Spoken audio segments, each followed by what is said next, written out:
जय हिंद दोस्तों। स्वागत है आपका चित्रकला एजुकेशन यूट्यूब चैनल पे। आज स्टार्ट करते हैं एसएससी जीडी का प्रैक्टिस सेट नंबर 13। गीत गोविंद के रचयिता जयदेव का संरक्षक निम्नलिखित में से कौन शासन था? गीत गोविंद जयदेव के रचयिता का संरक्षक लक्ष्मण सेन था तथा लक्ष्मण सेन जो था वह बंगाल का शासक था।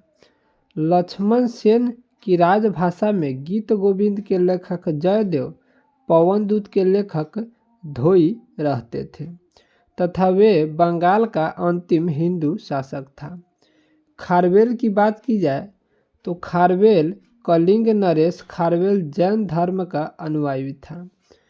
गौर के शासक शशांक पर बोध गया के बोधि वृक्ष को नष्ट करने का आरोप है। बात की जाए पाल वंश का तो पाल वंश का संस्थापक जो था वह गोपाल था।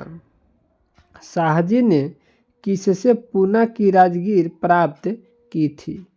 शाहजी ने पूना की राजगीर जो प्राप्त की थी वह आदिल शाह से की थी तथा शाहजी भोसले शिवाजी के पिता का नाम था तथा उनकी माँ का नाम जो था वह जीजाबाई था।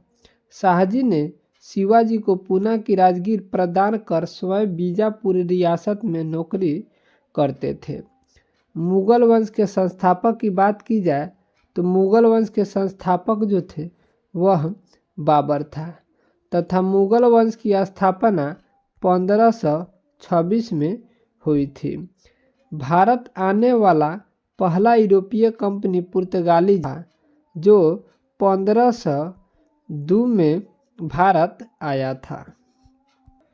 निम्नलिखित अधिकारी का संबंध ठगी के दमन से था। अधिकारी एस्लीमैन का संबंध ठगी के दमन से था तथा भारत का पहला स्वतंत्रता प्रभार का गवर्नर जनरल विलियम बैटिंग था तथा राजा मोहन राय के सहयोग से 1829 में सती प्रथा समाप्त किया गया तथा लॉर्ड हेस्टिंग की बात करें तो लॉर्ड हेस्टिंग ने मराठों की शक्ति की अंतिम रूप से नष्ट कर दिया वर्ष 1813 से 1823 ईस्वी में। हरिप्रसाद चौरसिया का संबंध निम्नलिखित में से किस वाद्य यंत्र से है? हरिप्रसाद चौरसिया का संबंध बांसुरी वादक से है तथा हरिप्रसाद चौरसिया को 1984 ईस्वी में संगीत नाटक अकादमी पुरस्कार दिया गया तथा 1992 ईस्वी में पद्म भूषण तथा 2000 ईस्वी में पद्म विभूषण से सम्मानित किया गया। तथा बात की जाए प्रसिद्ध वादक तबला वादक का तो प्रसिद्ध तबला वादक जो था वह उस्ताद अल्लाह रखा खान तथा उस्ताद जाकिर हुसैन था। प्रसिद्ध सरौदा वादक की बात की जाए तो प्रसिद्ध सरौदा वादक जो था वह अलाउद्दीन खां तथा अजमद अली खां था तथा प्रसिद्ध शहनाई वादक की बात करें तो प्रसिद्ध शहनाई वादक बिस्मिल्लाह खान एवं अनंत लाल तथा अली अहमद हुसैन खान था। निम्नलिखित में से कौन सा प्रस्ताव संघीय बजट से संबंधित है? निम्नलिखित में से कटौती प्रस्ताव जो है वह संघीय बजट से संबंधित है। बात की जाए निंदा प्रस्ताव की तो निंदा प्रस्ताव सरकार की दोषपूर्ण नीतियों के सुधार के लिए लाया जाता है। भारतीय संविधान में राज्य नीति के निर्देशक सिद्धांत किस देश के संविधान से लिए गए थे? भारतीय संविधान में राज्य नीति के निर्देशक सिद्धांत जो है वह आयरलैंड के संविधान से लिया गया है। तथा बात की जाए यूएसए से तो यूएसए से मौलिक अधिकार, राष्ट्रपति पर महाभियोग, उपराष्ट्रपति का पद, न्यायिक पुनरावलोकन लिया गया है।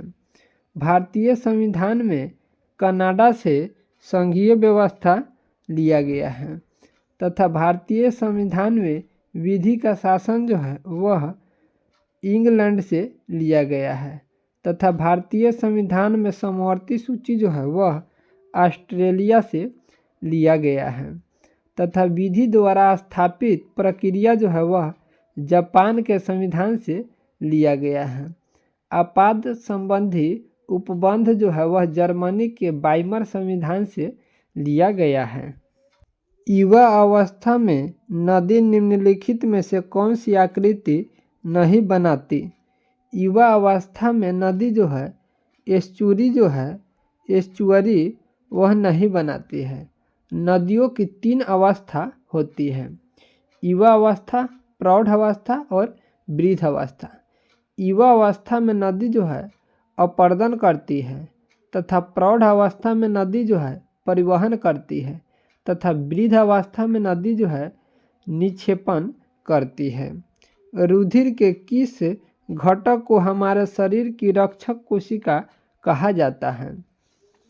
WBC, जिसे श्वेत रुधिराणु कहते हैं।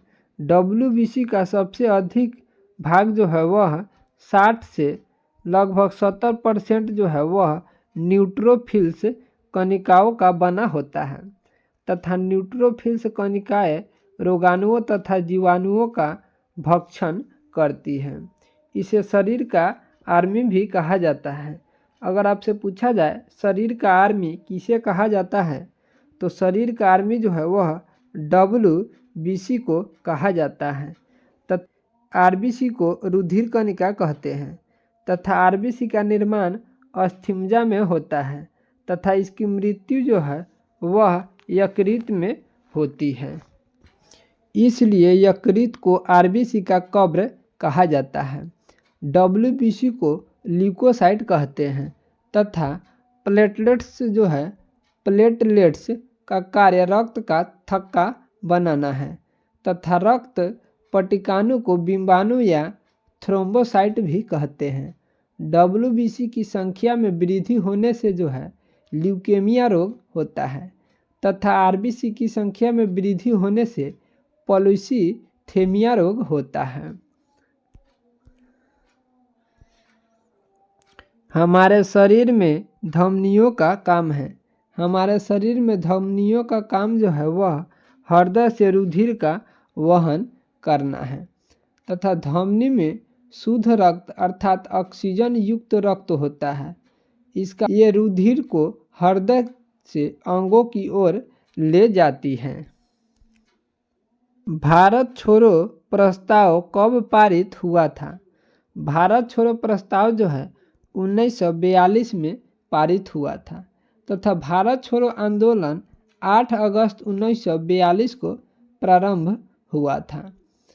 Hindu Mahasabha, communist party of India और यूनियनिस्ट पार्टी ऑफ पंजाब ने भारत छोड़ो आंदोलन का समर्थन नहीं किया था तथा भारत छोड़ो आंदोलन के दौरान जयप्रकाश नारायण ने हजारीबाग के सेंट्रल जेल से फरार होकर भूमिगत गतिविधियों को संगठित किया था। भारत छोड़ो आंदोलन के समय इंग्लैंड के प्रधानमंत्री विंस्टन चर्चिल था। जुलाई 2023 में इसरो ने PSLV C56 रॉकेट से किस देश के 7 उपग्रहों को सफलतापूर्वक प्रक्षेपित किया? जुलाई 2023 में इसरो ने PSLV C56 रॉकेट से सिंगापुर के 7 उपग्रहों को सफलतापूर्वक प्रक्षेपित किया। इस मिशन के सफल होने से भारत 1999 से जुलाई 2023 तक 36 देशों के कुल 431 विदेशी उपग्रह लॉन्च कर चुका है। इसरो ने वर्ष 2023 में मार्च में LVM-3 रॉकेट से ब्रिटेन के वनवेब से संबंधित 36 उपग्रहों को लॉन्च किया था। मध्य प्रदेश में आयोजित खेलो इंडिया यूथ गेम्स 2023 में आकाश कुमार ने किस खेल में स्वर्ण पदक जीता था? मध्य प्रदेश में आयोजित खेलो इंडिया यूथ गेम 2023 में बिहार के आकाश कुमार ने तलवारबाजी में स्वर्ण पदक जीता था। खेलो इंडिया यूथ गेम्स में बिहार के खिलाड़ियों द्वारा कुल 7 पदक जीता गया, जिसमें से 1 स्वर्ण पदक, 1 रजत पदक तथा 5 जो है वह कांस्य पदक जीता गया। और इस पदक के साथ बिहार जो था वह 24वें स्थान पर था। खेलो इंडिया यूथ गेम्स 2023 में महाराष्ट्र ने कुल 161 पदक जीता, जिसमें से 56 जो है स्वर्ण पदक, 55 रजत पदक तथा 50 जो है वह कांस्य पदक है। खेलो इंडिया यूथ गेम में महाराष्ट्र का प्रथम स्थान था तथा हरियाणा जो है 128 पदक के साथ दूसरे स्थान पर रहा। खेलो इंडिया यूनिवर्सिटी गेम्स 2023 का आयोजन जो है वह उत्तर प्रदेश में किया गया। जुलाई 2023 में कौन सा देश शंघाई सहयोग संगठन का अस्थायी सदस्य बना है? जुलाई 2023 में ईरान जो है वह शंघाई सहयोग संगठन का अस्थायी सदस्य देश बना है। ईरान को 2021 की दुशांबे शिखर सम्मेलन में अस्थायी सदस्य बनाने का निर्णय लिया गया था। ईरान के सदस्य बनने से शंघाई सहयोग संगठन में वर्तमान सदस्यों की कुल संख्या जो है वह 9 हो गया है, जिसमें 9 देश का नाम है Bharat, Kazakhstan, Kyrgyzstan, Tajikistan, Uzbekistan, रूस, पाकिस्तान, चीन और ईरान वर्तमान में शंघाई सहयोग संगठन का सदस्य देश है। तथा शंघाई सहयोग संगठन की स्थापना की बात करें तो शंघाई सहयोग संगठन की स्थापना जो है वह 2001 में चीन में हुआ था। हिंद सागर के डिएगो गार्सिया द्वीप में निम्नलिखित में से किस एक देश का सैन्य अड्डा है? हिंद महासागर के डिएगो गार्सिया द्वीप में संयुक्त राज्य अमेरिका का जो है वह सैन्य हवाई अड्डा है। कर्क रेखा जो है वह हिंद महासागर की उत्तरी सीमा है तथा इस महासागर का सबसे बड़ा द्वीप जो है वह मेडागास्कर है। हिंद महासागर में वास्तविक तटवर्ती सागर 2 ही है, ये है लाल सागर एवं फारस की खाड़ी। हिंद महासागर के उत्तर में एशिया महाद्वीप, दक्षिण में अंटार्कटिका महाद्वीप, पूर्व में ऑस्ट्रेलिया महाद्वीप तथा पश्चिम में जो है वह अफ्रीका महाद्वीप है। एक विषाणु जो बैक्टीरिया को खाता है वह है बैक्टीरियोफेज जो है बैक्टीरियोफेज। यह विषाणु जो है बैक्टीरिया को खा जाता है। जीवाणु जो है एक कोशिकीय जीव है तथा बैक्टीरियोलॉजी के अंतर्गत जीवाणु का अध्ययन किया जाता है। कैंसर, एड्स, डेंगू बुखार, पोलियो, चेचक, चिकन पॉक्स आदि जो है वह वायरस जनित रोग है। टाइफाइड बुखार, हैजा, टेटनस, क्षय रोग, डिप्थीरिया आदि जीवाणु जनित रोग है। निम्नलिखित आहार श्रृंखलाओं में कौन सी आहार श्रृंखला मनुष्य को अधिकतम ऊर्जा प्रदान करेगी? सूक्ष्म जलीय पादप, सूक्ष्म जलीय जंतु, मछली, मनुष्य जो है यह आहार श्रृंखला मनुष्य को अधिकतम ऊर्जा प्रदान करेगी। हरे पौधों को उत्पादक वर्ग में रखा जाता है तथा प्राथमिक उपभोक्ता उसे कहा जाता है जो हरे पौधे को अपना भोजन बनाता है और द्वितीय उपभोक्ता उसे कहा जाता है जो प्राथमिक उपभोक्ता को अपना भोजन बनाता है। प्रकाश संश्लेषण में ऑक्सीजन गैस की उत्पत्ति किसके घटक से निकलती है? प्रकाश संश्लेषण में O2 गैस की उत्पत्ति जल अणु के अपघटन से निकलती है, यानी कि जल अणु के अपघटन से निकलती है तथा प्रकाश संश्लेषण में निकलने वाली O2 की प्राप्ति जो है H2O से होती है, यानी कि जल से होती है। सबसे अधिक प्रकाश संश्लेषण जो है वह लाल रंग में होता है तथा प्रकाश संश्लेषण के लिए आवश्यक घटक क्लोरोफिल, CO2 जल तथा सूर्य प्रकाश है। विश्व में खनिज तेल का सबसे बड़ा उत्पादक देश कौन सा है? विश्व में खनिज तेल का सबसे बड़ा उत्पादक देश जो है वह सऊदी अरब है तथा पेट्रोलियम उत्पादन में प्रथम स्थान जो है वह सऊदी अरब का है। वेनेजुएला में कच्चे तेल का सबसे बड़ा भंडार है। कोयला, चावल, गेहूं उत्पादन में प्रथम स्थान जो है वह चीन का है तथा बात की जाए केला, मसाला, दूध, अभ्रक उत्पादन में तो प्रथम स्थान जो है वह भारत का है। टीन उत्पादन में प्रथम स्थान मलेशिया का है। कॉफ़ी उत्पादन में प्रथम स्थान ब्राज़ील का है। प्राकृतिक गैस उत्पादन में प्रथम स्थान रूस का है तथा सोना उत्पादन में प्रथम स्थान जो है वह चीन का है। यूरेनियम उत्पादन में प्रथम स्थान कजाकिस्तान का है।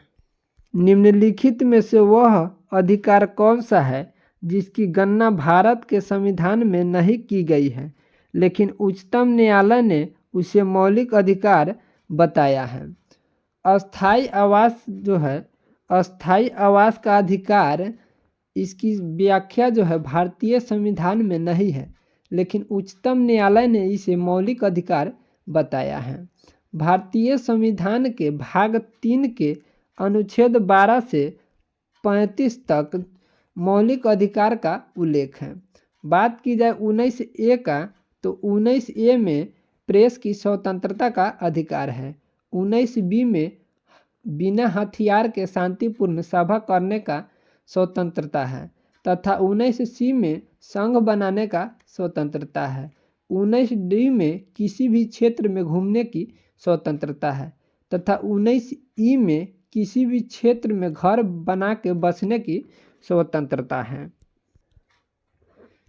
विश्व जल दिवस प्रतिवर्ष ...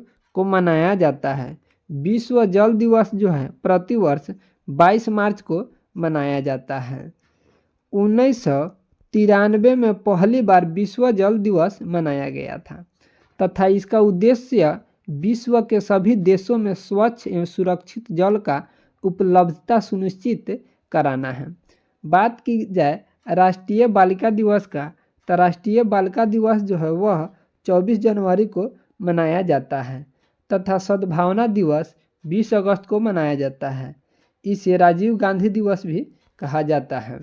अंतर्राष्ट्रीय साक्षरता दिवस जो है वह 8 सितंबर को मनाया जाता है। राष्ट्रीय उपभोक्ता अधिकार दिवस जो है वह 24 दिसंबर को मनाया जाता है। राष्ट्रीय विधि दिवस जो है जिसे संविधान दिवस कहा जाता है वह 26 नवंबर को मनाया जाता है। दोस्तों आपसे विनती है कि वीडियो को लाइक शेयर तथा चैनल को सब्सक्राइब कर लीजिए। जय हिंद, जय भारत।